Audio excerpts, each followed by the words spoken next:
أعوذ بالله من الشيطان الرجيم. Baik. Allah. Kemudian juga hal yang penting,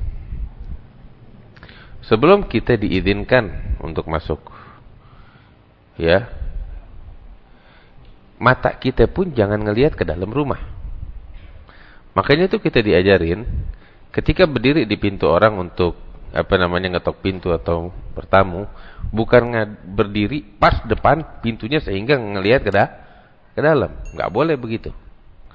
Tapi berdiri di samping, ya, dan tidak menghadap dan melihat ke dalam, nunduk ke bawah, ketok pintu.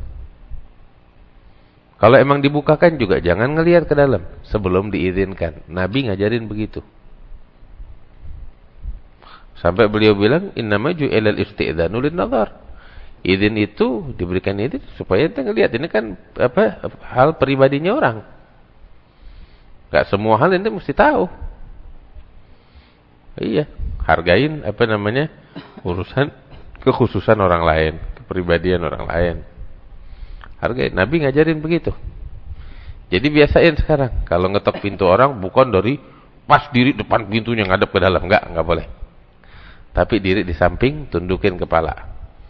Dia udah buka, dia keluar pun dia nggak boleh lihat ke arah dalam sebelum diizinin. Hukumnya dosa kalau nggak. Itu ente nggak punya hak untuk ngelihat ke dalam. Jelas. Kadang ada orang perempuan, ada keluarganya, ada ini, ada itu yang nggak mau dilihat sama orang. Jelas. Belum dipersilahkan masuk, ya tidak di luar. Jelas. Ini ada Nabi Shallallahu Alaihi Wasallam yang beliau ajarkan. Kemudian di sini juga disebutkan tentang ada lagi yang luput dari saya. Pernah Nabi SAW lagi jalan,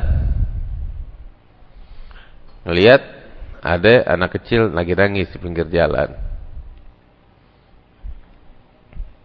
Nabi tanya, kenapa engkau nangis di pinggir jalan? Iya, saya ini seorang pembantu atau budak kecil perempuan. Majikan saya nyuruh saya belanja ke pasar, tapi duitnya hilang. Akhirnya ayo di sini, ayo belanja, diantarin sama Nabi. Apa yang sudah dibelanjain, Nabi yang keluar dibelanjain. Udah selesai belanja, ayo silakan pulang. Pulang nih hamba Allah nih anak kecil. Nabi selesaiin urusannya, balik, dapetin nih anak dengan belanjaannya masih nongkrong di jalanan nangis. Tanya, kenapa nangis? Kan tadi udah dibelanjain. Masih nangis. Iya, saya takut dimarahin sama majikan saya. Kenapa? Kan udah belanja selesai. Iya, cuman datangnya telat. Ya udah, sini ana yang anterin. Di mana rumahmu? Itu di ujung jalan. Dianterin sama Nabi Muhammad SAW, digandeng. Begitu sampai depan pintu rumah, begitu dari ujung jalan, pemilik rumah nih udah ngintip, wah ada Nabi Muhammad lagi ngegandeng pembantu kecil kita. Udah, ujung jalan, mana rumahnya tuh yang paling ujung. Ketok sama Nabi Muhammad sambil ngucapin Assalamualaikum. Nggak ada yang jawab. Padahal ada orang di dalamnya. Ucapin lagi Assalamualaikum. Ini Assalamualaikumnya aneh ya, bukan Nabi Muhammad. Assalamualaikum aneh, Assalamualaikum orang Betawi. Assalamualaikum gitu. Bukan orang Betawi gitu kita. Nabi Muhammad keren nggak kayak gitu. Ucapin Assalamualaikum kedua kali, nggak ada yang jawab. Yang ketiga kali, Assalamualaikum. Ya, baru dijawab sama dia orang. Waalaikumsalam ya Rasulullah. Udah, bukain pintu. Nabi bilang, nih ente punya pembantu kecil begini-gini ceritanya. Ya, sekarang anda datang antar dia. Ya Rasulullah, kita nggak bakal marah sama nih pembantu. Bahkan berkat dia, ente datang kemari. Bawa keberkahan bakal kita. Ini sekarang jadi pembantu istimewanya kita nih. Nggak sembarangan dia. Yang datengin bawa berkah kemari. Akhirnya Nabi nanya, kenapa anda dari tadi ngucapin salam sekali, dua kali nggak dijawab, begitu tiga kali baru, iya Rasulullah kita dengar kok dari awal, Bahkan dari engkau berjalan tuh, dari ujung jalan kita udah lihat. Terus kenapa? Dia bilang, iya kita sengaja. Kenapa? Ucapan salammu tuh biar bawa berkah. Makin banyak ucapan salammu, makin banyak berkah yang masuk ke rumah katanya. Itu ketiga baru kita jawab. Jadi ngapa engkau kabur nantinya. Allahumma shalli wa sallim barik alaih. Taib. Terus juga di antara adab Nabi SAW beliau ngajarin, ya, kita diajarin tuh ngetok pintu orang atau ngucapin salam, tuh ngucapin assalamualaikum, bukan sepada, enggak. Itu sepada zaman Belanda udah habis.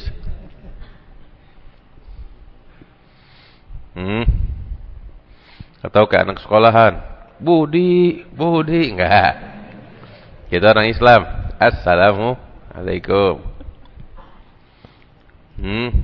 Atau kayak orang kantoran, permisi, assalamualaikum, apa susahnya? Ya.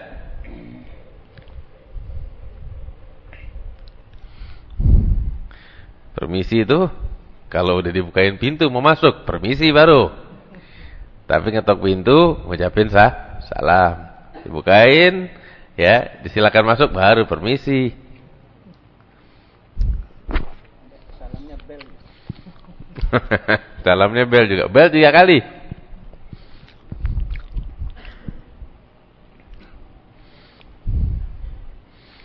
Nah, kemudian juga di antara sunnahnya Nabi Muhammad SAW, kalau kita dipanggil sama orang, fulan, panggil nama kita, jawabnya apa? Apa ya? Bukan gitu. Ya, ada apa? Enggak. Tapi kalau dipanggil sama orang tuh, yang bagus ngejawabnya labbaik.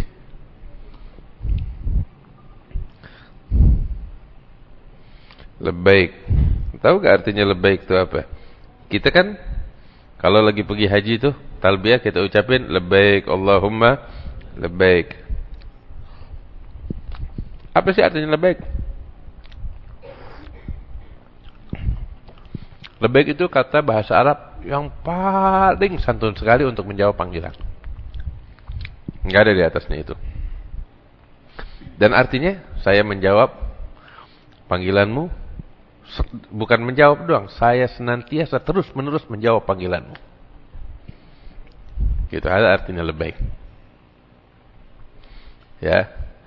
Biasain seperti itu. Panggil Saiful, labbaik gitu. Anton, labbaik. Bukan hah? Enggak ada hah, itu dari mana? Itu orang kaget.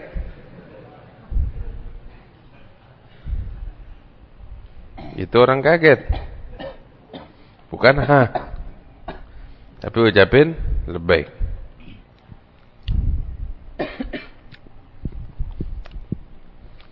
Biasain, ini mesti dibiasakan. Kalau nggak dibiasakan nggak bisa. Atau dengan bahasa yang bagus, yang nggak bisa bahasa Arab yang semacam itu, bahasa Indonesia, tapi yang santun, yang sopan. Nabi pun terkadang nggak menjawab panggilan orang dengan labbaik, tapi terkadang dengan bahasa yang indah. Seperti